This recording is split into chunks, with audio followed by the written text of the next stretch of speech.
I thought it was just another Monday. My heels echoed against the polished concrete floors of Arden and Gale's downtown Houston headquarters, the building I'd practically grown up in. For 12 years, my life revolved around those glass walls. Early mornings, crisis calls, late-night financial rescues. I'd worn every hat this family company ever required. And that morning, as I pushed open the double doors of the main conference room, I still believed I was part of it. Until I saw the balloons, gold and white, perfectly arranged in a shimmering arch. At the end of the room, bouquets of lilies, my mother's favorites, sat in glass vases on the table. A banner in elegant cursive read, "Welcoming our new CEO." I froze. Not from confusion, though, that came seconds later, but from instinct. Something in my gut had curled tight and sharp. The kind of warning your body gives before your brain catches up. The entire board was already seated, my parents, our legal counsel, the CFO Calista, all dressed like it was a gala, not a quarterly review. They turned toward me with expressions ranging from polite discomfort to something dangerously close to amusement. Calista stood beneath the banner in a cream-colored suit that made her look like the subject of a glossy magazine feature. Her smile was all dimples and precision. "Rowena," my mother said, with a tone far too bright. "So glad you could make it." I blinked. "I scheduled this meeting." No one answered. My father adjusted his tie and avoided eye contact. Calista took a step forward. "Today marks a pivotal transition for Arden and Gale," she began. "We are proud to announce that I will be stepping in as CEO, effective immediately." There was applause, real applause. It was a strange thing watching a room full of people you'd built a future with clap while the floor under you split open. I stood there, unmoving, my hands stiff by my sides. No one had warned me. No one had even hinted. Not a whisper. Not a meeting request. Just this ceremony. Streamlining leadership is essential to our future. Calista continued smoothly, and in that spirit. She didn't finish the sentence. Melissa, the HR director, walked toward me holding a manila envelope.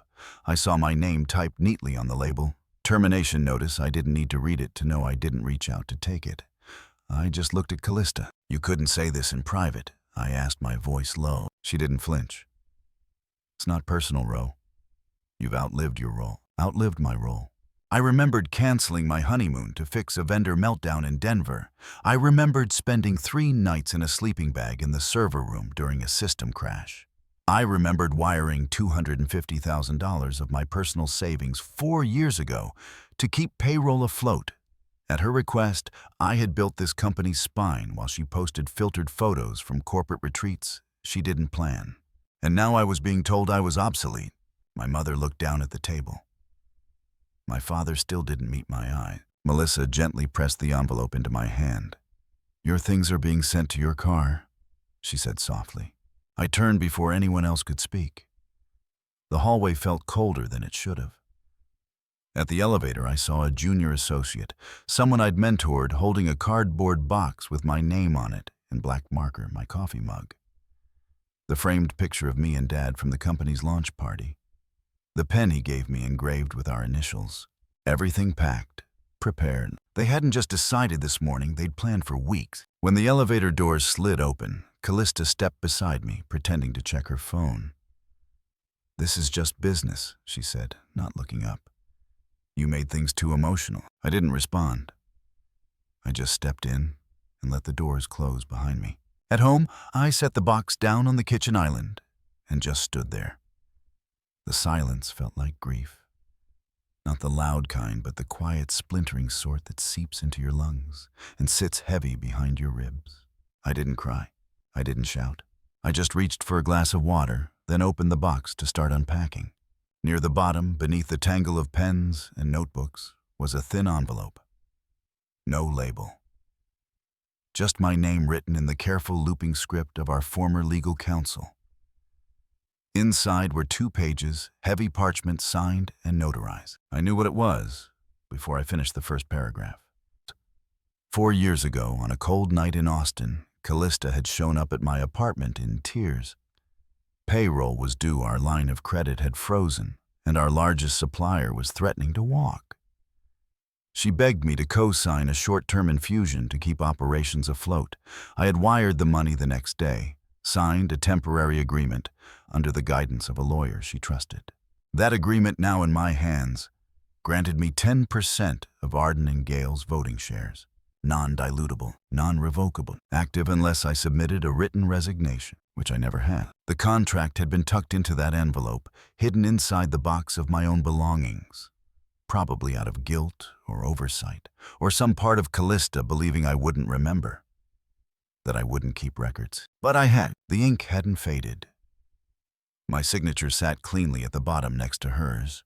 They'd fired me thinking I was just an employee. They'd forgotten I was also an owner. I sat down slowly at the kitchen table. The documents spread before me like quiet weapons. In the background, my phone buzzed with a news alert. Houston's Arden and Gale appoints. New CEO, Callista Gale, continuing a family legacy. Legacy, as if I was never part of it. I pressed my fingers against the edge of the paper, feeling the weight of every hour I'd spent holding that company up while they smiled for cameras. My stomach twisted, not with sadness, but something colder, calmer. I carried the papers to my home office, and opened the drawer labeled Archived Contracts. Inside were flash drives, backup files, and one thick folder labeled KG Payroll, Crisis, 2019.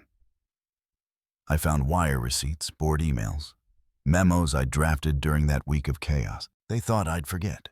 They thought I'd walk away. But they didn't know I was the one who kept the originals, and I never walked away without a plan. I picked up the contract again, ran my thumb over the embossed notary seal, and whispered to the empty room, "You erased the wrong sister." To be continued. The voice filled the stillness of my living room like a ghost I didn't know I had been waiting for. "I don't know how to thank you." Callista's voice cracked through the speaker. "If I ever forget this, I don't deserve to lead anything, let alone this family." 4 years ago, her voice had trembled with gratitude.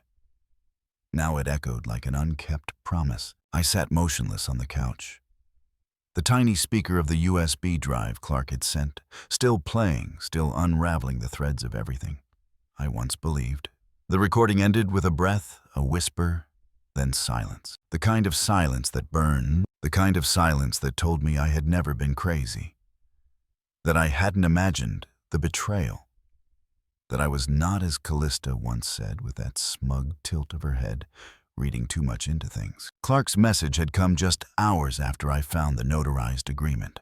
Subject line: "Not sure how long I can keep quiet." There was no greeting, no sign-off, just a single sentence in the body of the email.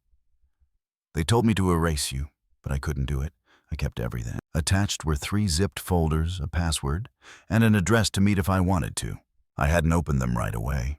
I'd stared at my screen, heart-pounding, eyes dry from shock from everything. But when I did open them, when I listened to that first recording, when I clicked through the folder titled Erased Docs, I felt the tightrope I'd been walking for days snap into steel beneath me.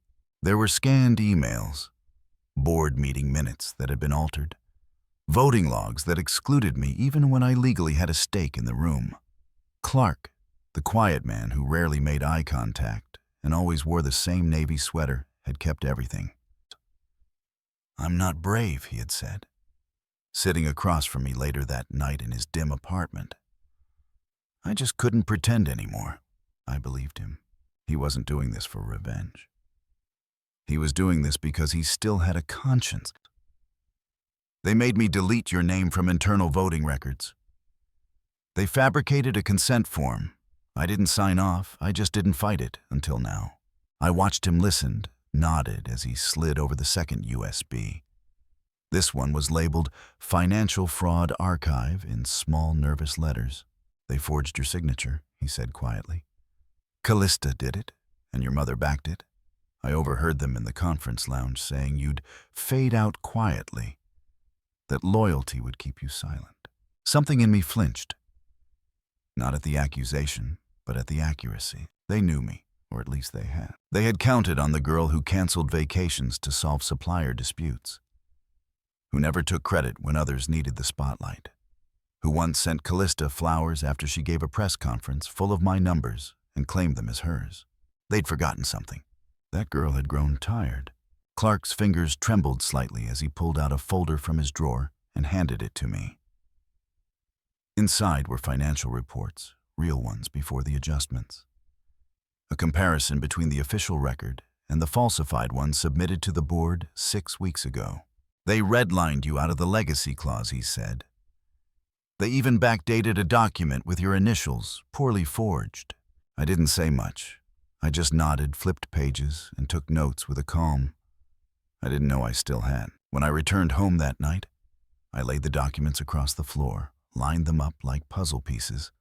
Old contracts, email printouts, even a photo of me and Callista standing beside a giant check during a fundraising campaign. In the official company history, that image had been cropped. Just her and the check. I opened a new folder on my desktop and named it Phoenix. Inside, I began to store it all. Emails, audio files, notarized copies, Clark's sworn statement. I bookmarked timelines, drafted summaries, indexed every event they had tried to erase.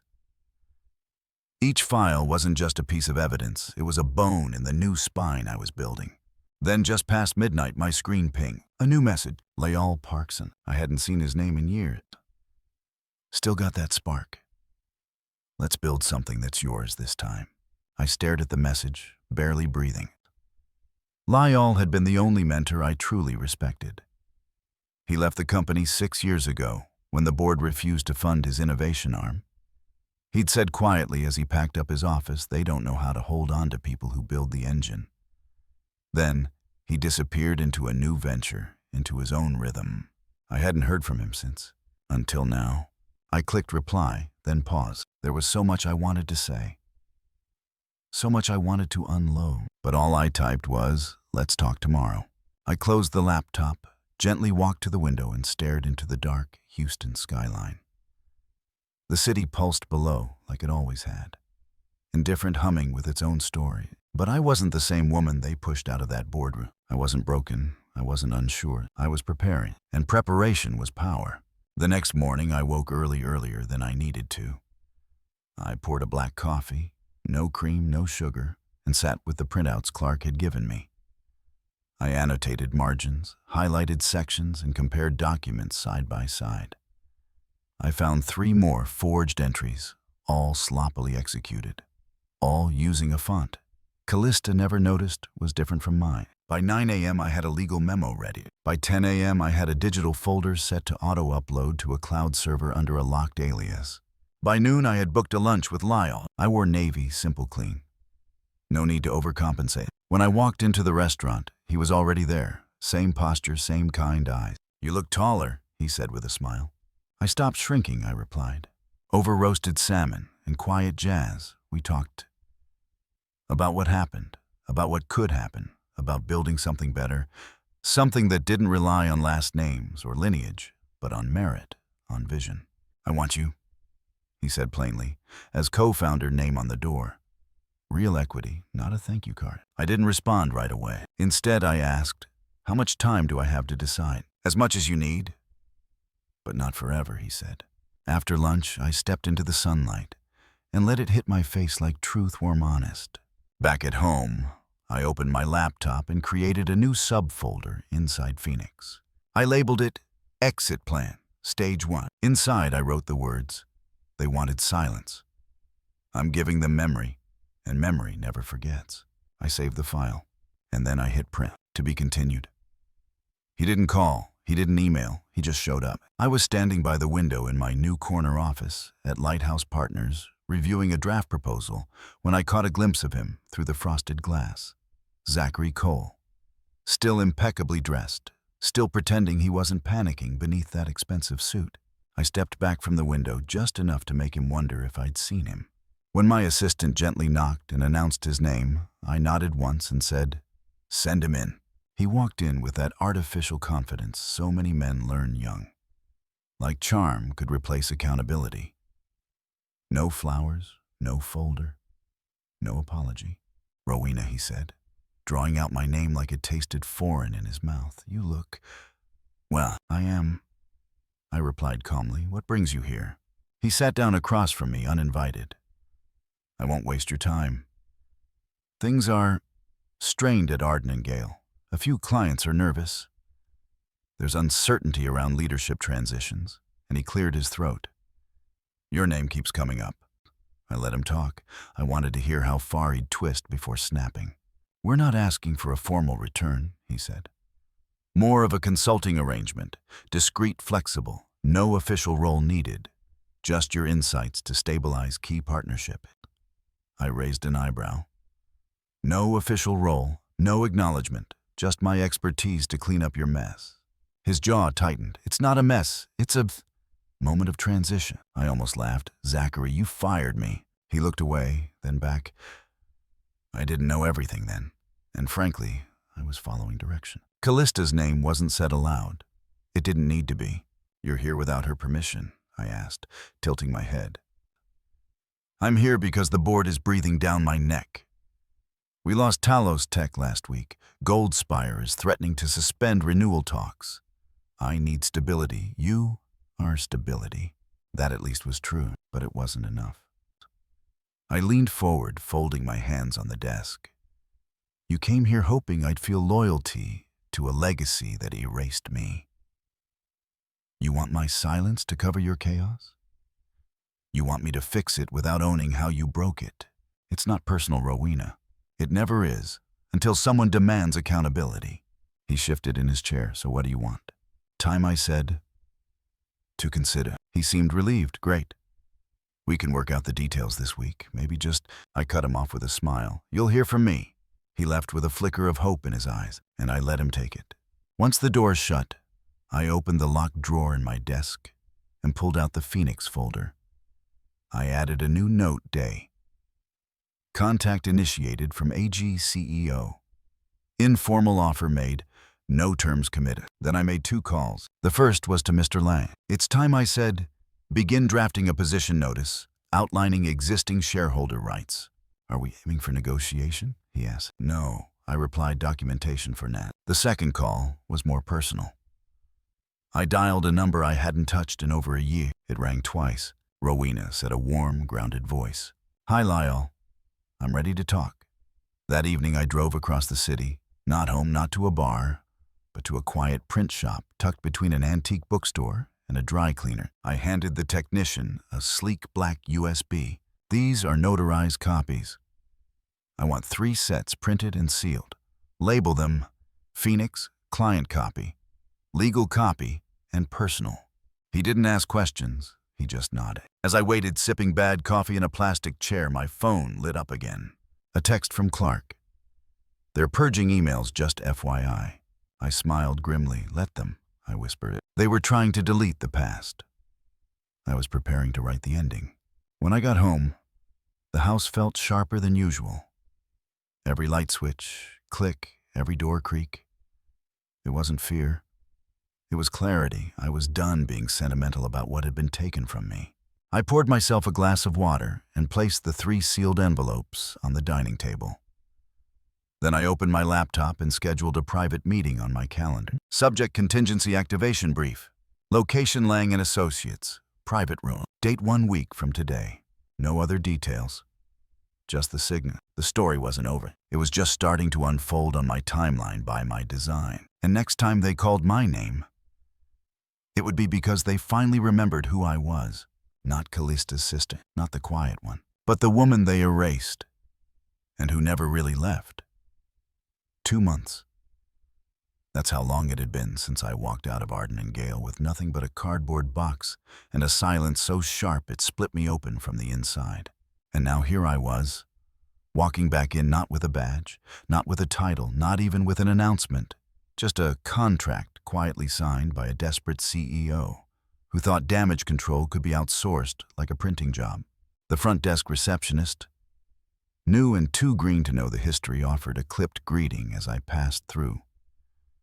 But the ones who had been there longer, the ones who'd seen the company rise and falter, stood from their desks when they saw me.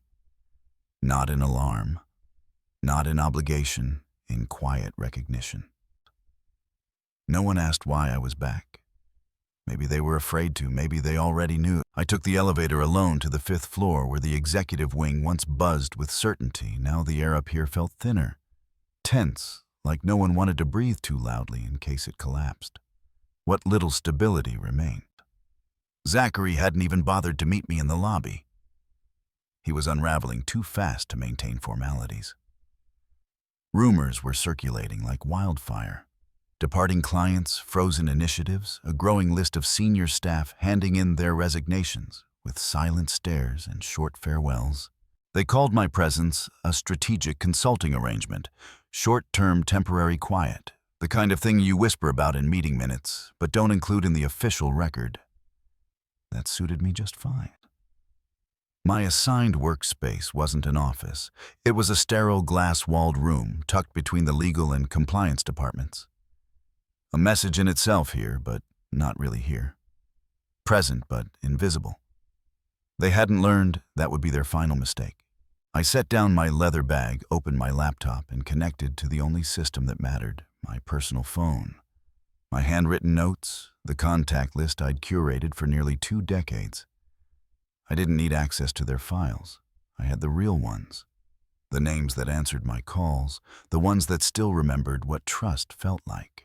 Within hours, I had 3 lunch meetings scheduled for next week. None of them booked through Arden and Gale. All of them through me. By Wednesday, Clark had quietly slipped me a USB drive during a casual walk-by near the vending machines. He didn't say anything, just nodded once solemnly, like someone placing flowers on a grave.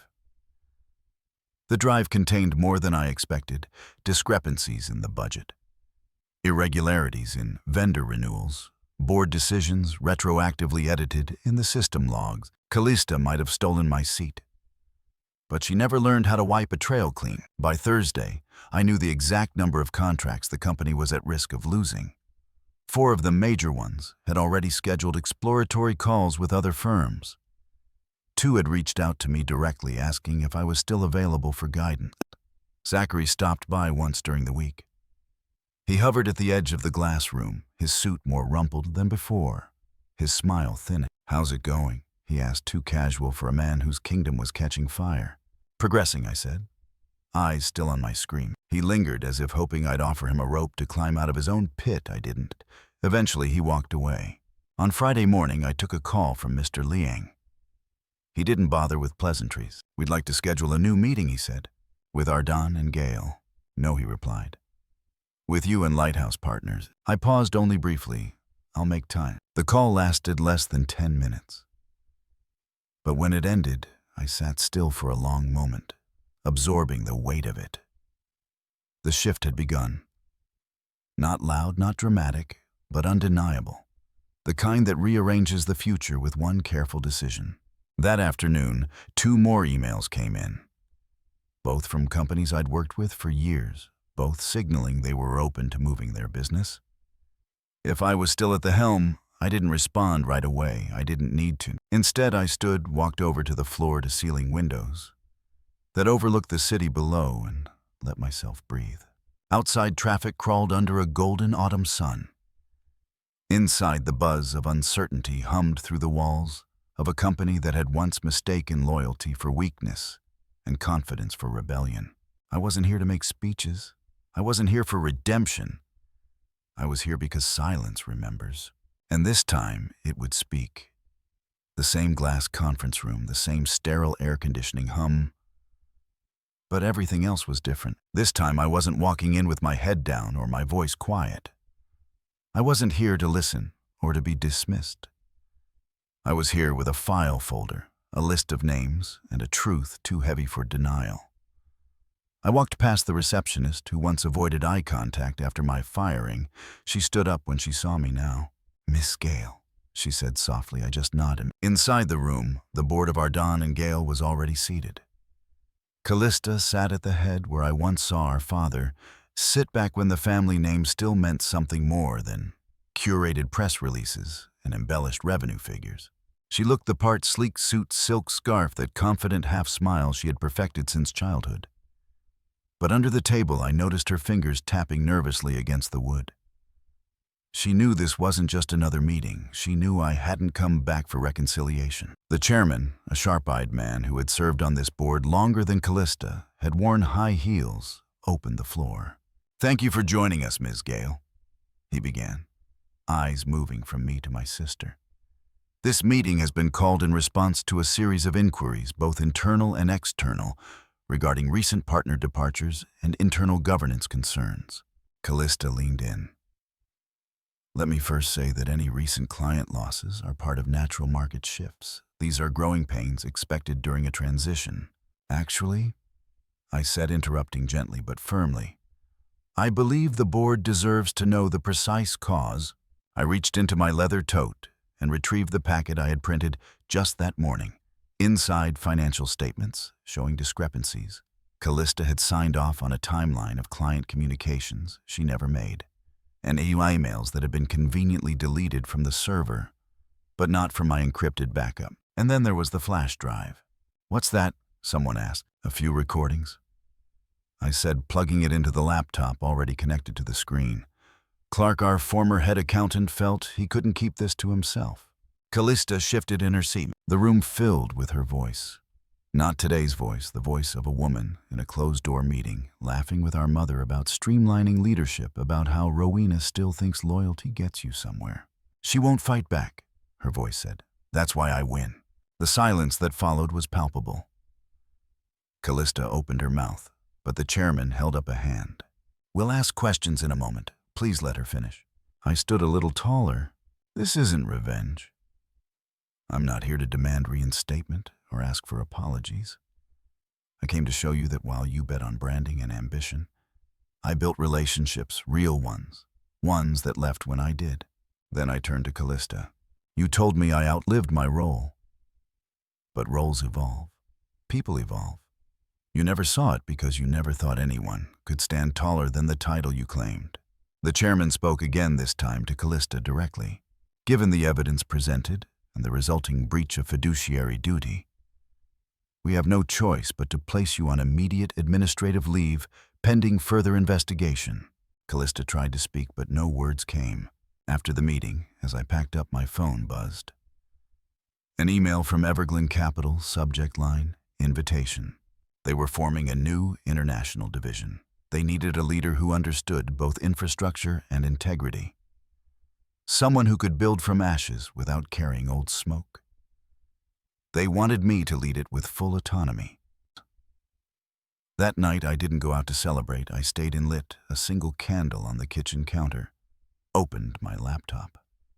The contract from Everglyn glowed on the screen. But I didn't sign it right away, not yet.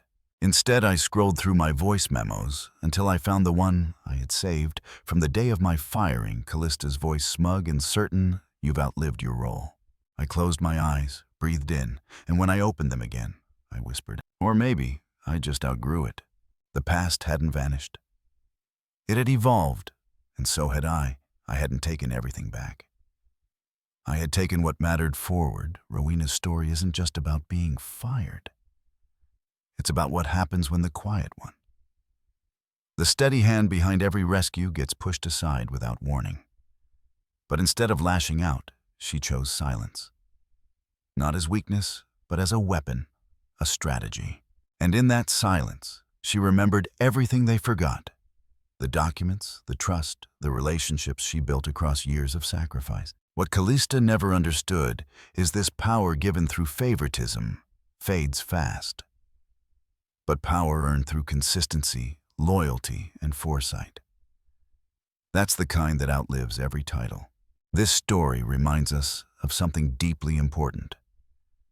Being underestimated can be your greatest advantage. Silence, when chosen wisely, can roar louder than revenge. And sometimes, the best way to win is to walk out on your own terms with the truth in your hand. So if you've ever felt erased, overlooked, or betrayed by the very people you gave everything to, this story is your mirror. You are not alone, and you are not powerless. Let us know in the comments. Have you ever been told you were no longer needed, only to come back stronger? If this story moved you, helped you reflect, or inspired something in your journey, please like, subscribe, and share it with someone who needs to hear it. We've got more stories of quiet strength, earned dignity, and powerful comebacks right here every week. Soft Power Revenge, where silence has teeth and stories speak louder than shouts. See you in the next one.